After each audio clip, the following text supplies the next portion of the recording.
Good afternoon and welcome to Leeds Today. It's 3 o'clock and I'm Faye Hooton. And I'm Vanely Barumire. Today's top stories. Campaigners continue to fight for 2 Keighley's care homes facing privatisation. An animal rescue centre in Wakefield is facing closure following financial struggles. And join us later for a sneak preview of the first ever Leeds Storytelling Festival.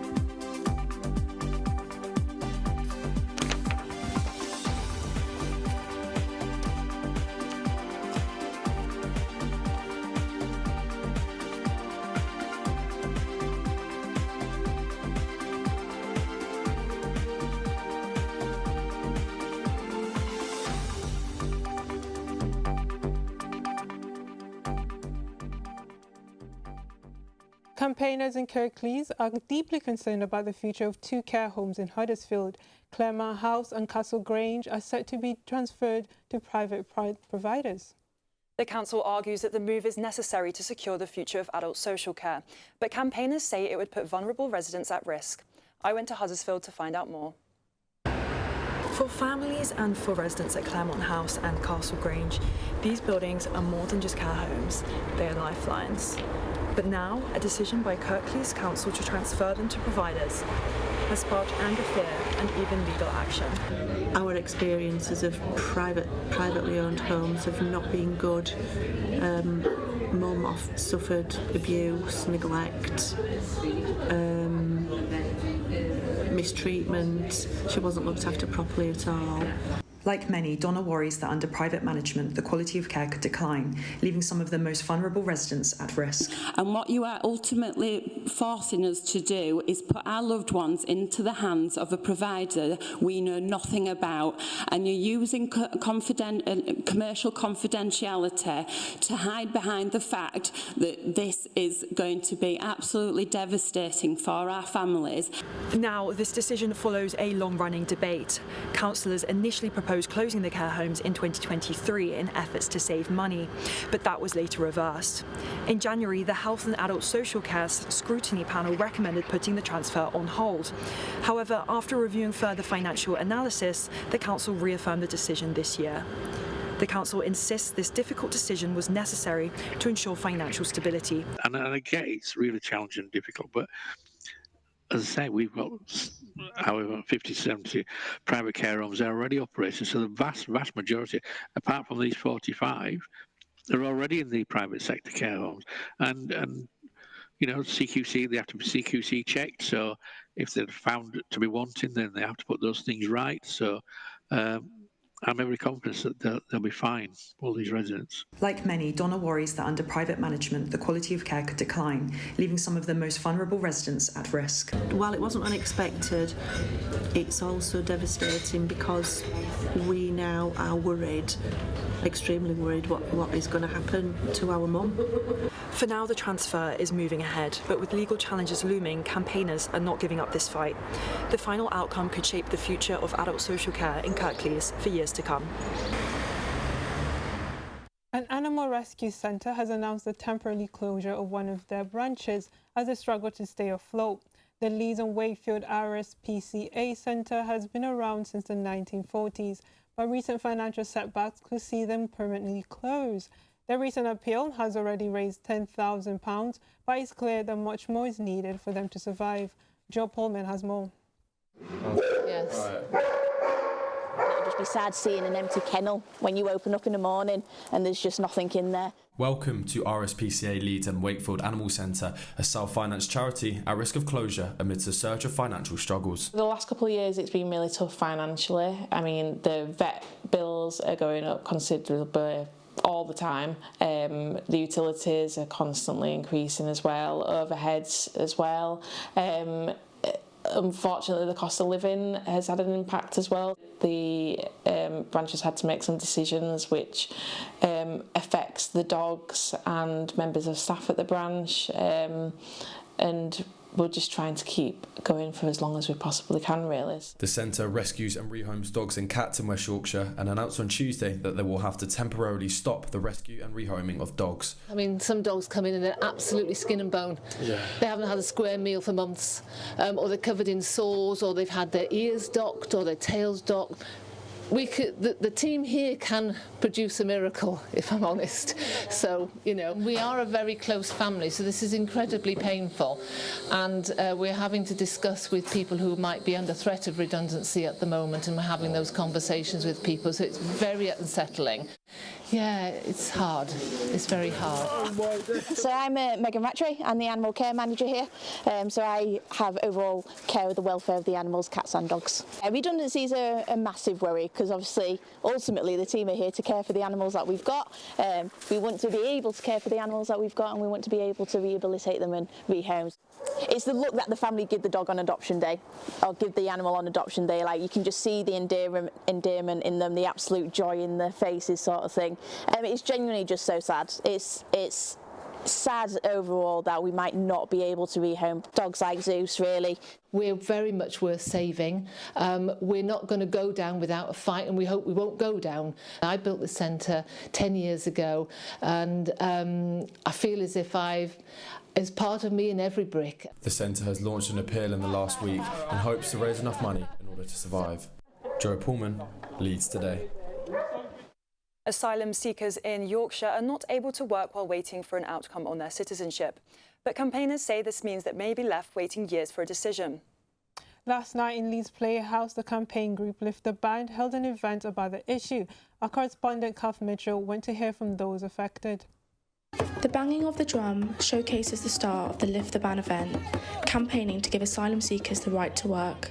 As it stands, asylum seekers cannot get a job in the UK, even though they have so much to offer.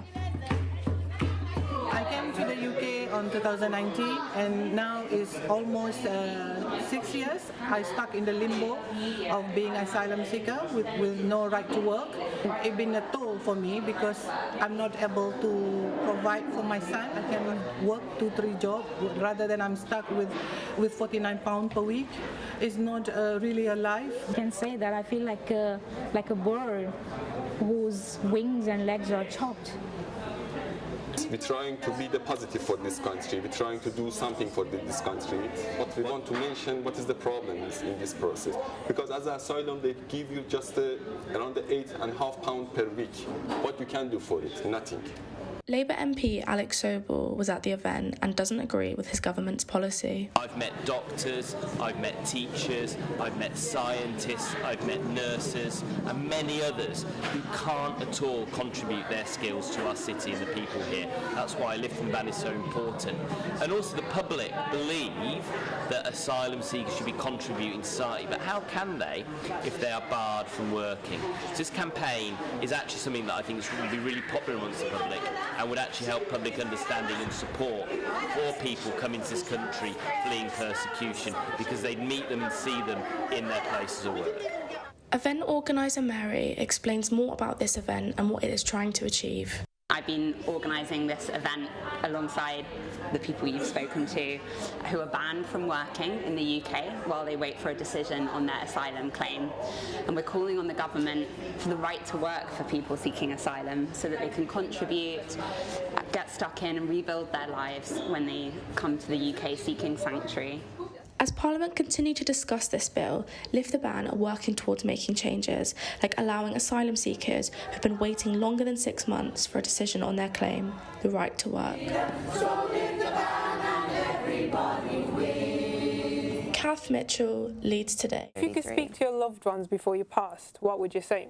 Well, Shauna Matthews is doing just that. After being diagnosed with stage 4 lung cancer, the Leeds-based singer-songwriter turned to music to process her feelings.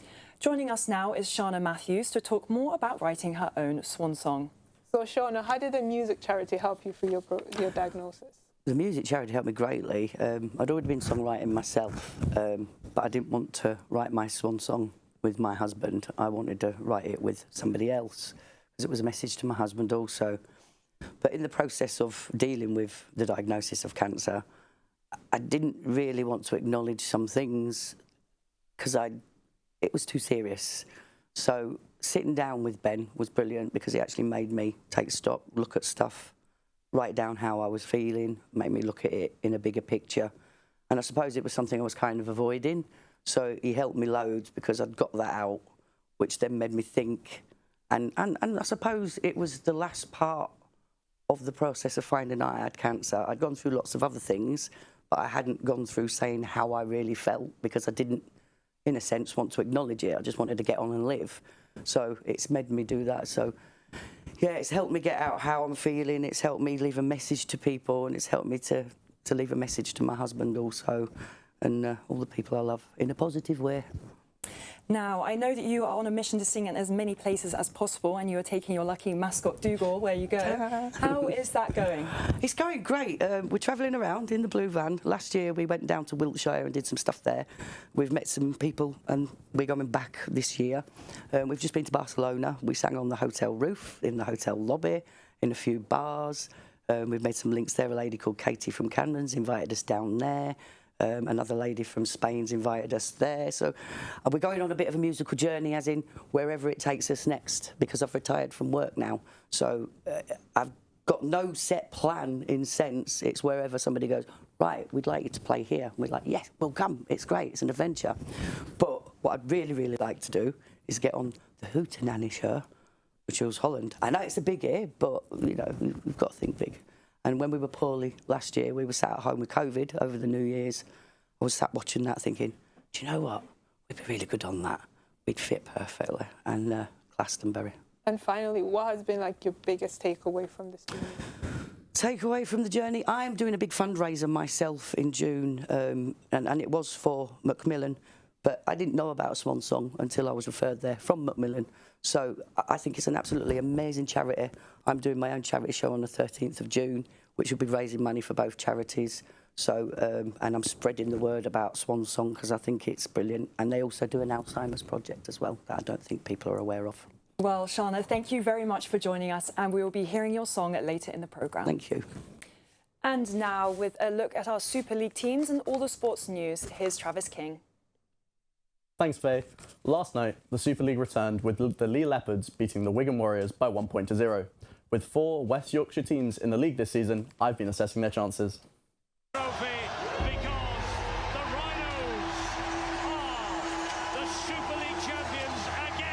The Super League is back, and after an off-season full of anticipation, rugby fans across the UK are gearing up for yet another thrilling season.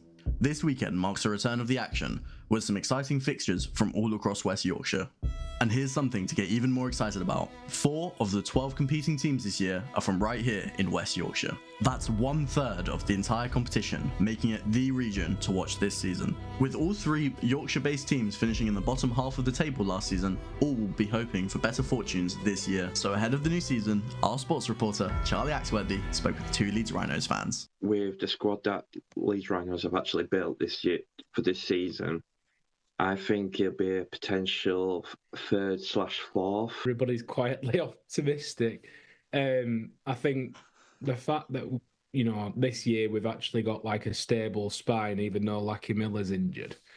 And I know that that's not great because there's a slight setback with his injury, but I think Jake Connor in pre-season shown that he can be, you know, called upon. I think if he keeps that sort of side of his game under wraps with his temperament and stuff, it'll be spot on. So what can we expect to see this weekend? Well, Leeds and Wakefield kick off their campaigns against each other tomorrow at 3 p.m. in what promises to be an exciting season opener, whilst the Huddersfield Giants will play in-form Warrington Wolves in what looks to be a challenging game. And finally, the Castleford Tigers head to Hull to face last season's runners-up in what's sure to be a thrilling matchup. So whether you're cheering on the Rhinos, the Giants, or the Wakefield Trinity, there's plenty of West Yorkshire action to follow this weekend. The Super League is back and it's shaping up better than ever. And now, onto the football. Leeds are coming off a massive 4-0 win away at Watford, and they'll be hoping to take those fortunes into this week when they play 4th place Sunderland on Monday. In the league now, 6th place Huddersfield Town take on 10th place Barnsley tomorrow as they hope to push for promotion. In League 2 now, Bradford City are set to face Newport County this Saturday. The Bantams, under the guidance of their manager, Graham Alexander, have been in impressive form, losing just one of their last 12 games. Onto the hockey now. The Leeds Knights play in the Planet Ice National Cup on this Sunday, where they take on the Romford Raiders, where a win would take them top of the league. Think Valentine's Day, you think flowers and cakes, right? But experts in Leeds say that such traditions are becoming a thing of the past, with singletons turning to online dating.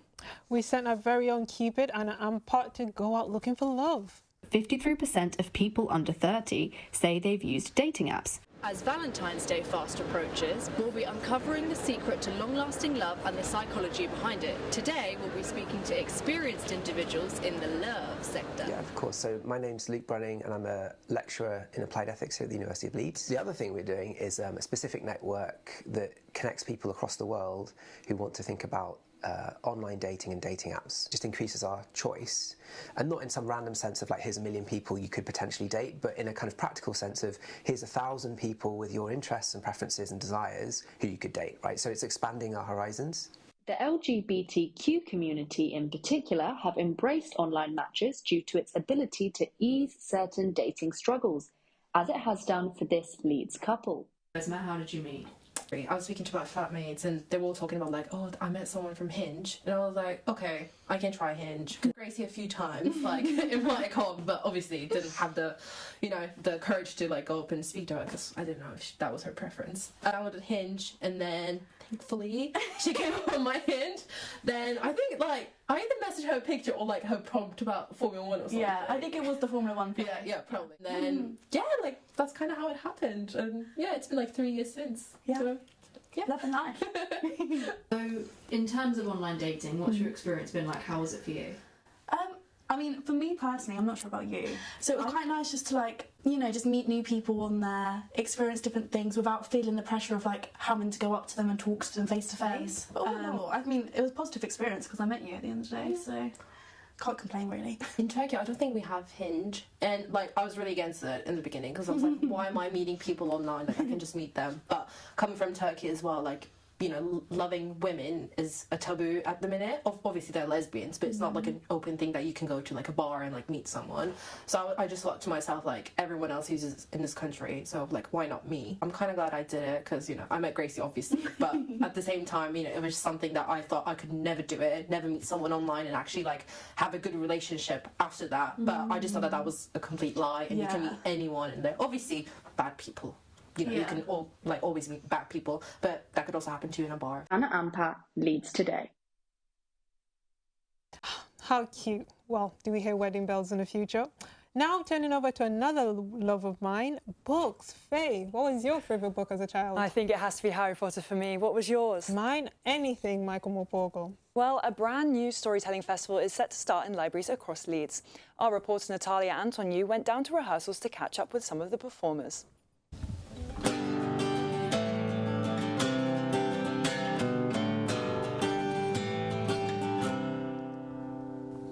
Preparations for Leeds' first ever storytelling festival are underway at Leeds Central Library. Visitors will be able to take part in interactive workshops, live theatre performances and storytelling sessions. Today we're rehearsing for The Lost Property Library, which is one of the shows that is going into libraries and schools. So that's one of Ensemble's shows for the festival.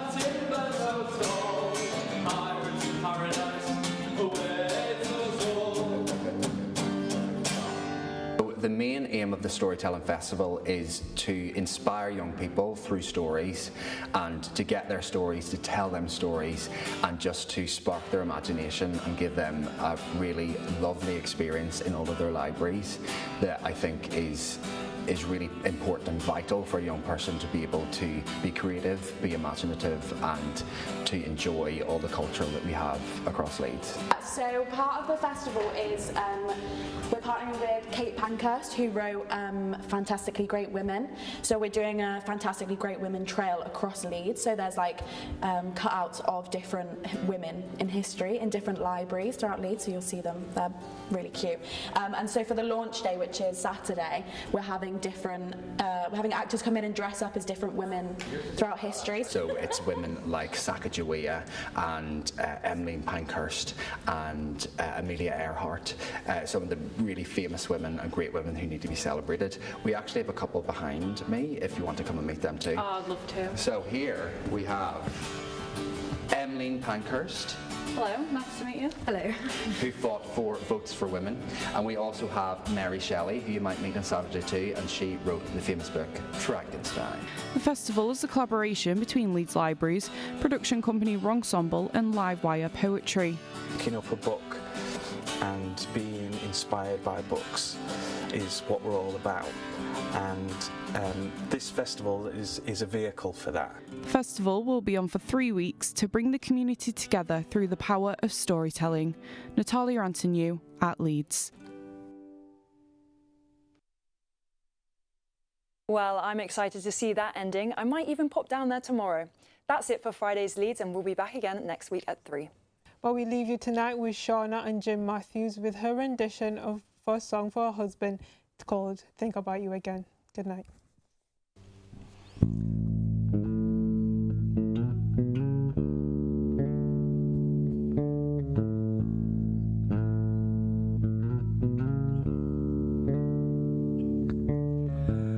Full of love and full of hope, just a little bit of dope.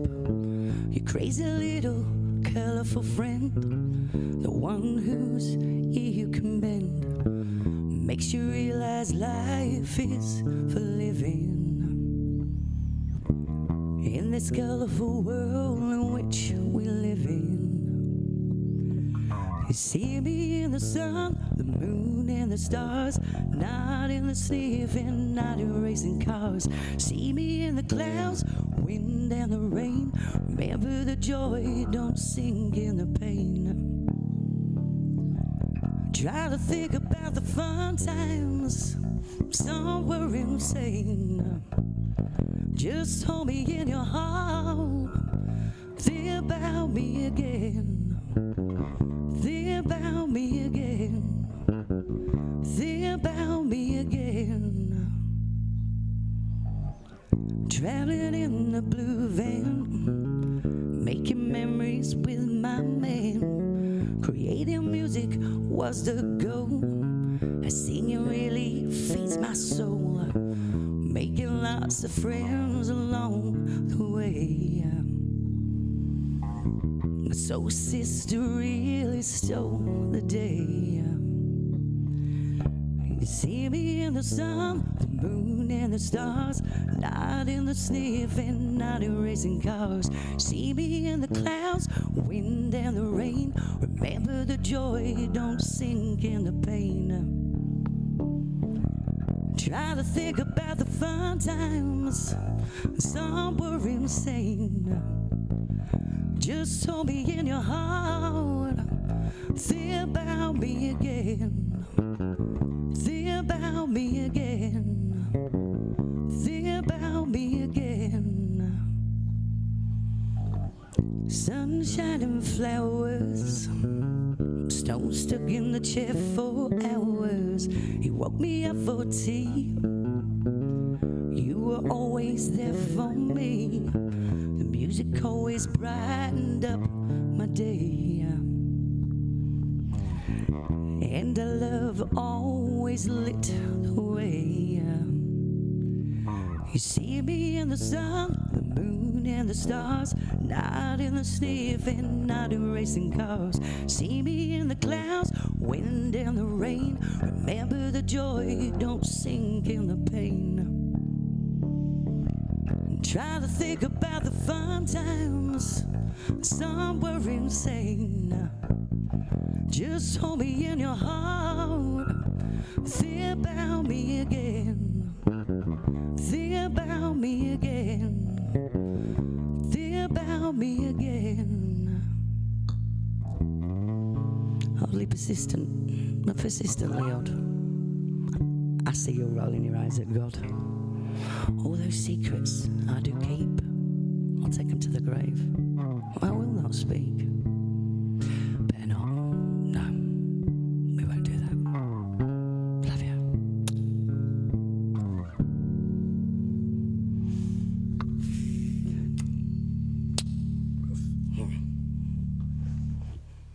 Mm-hmm.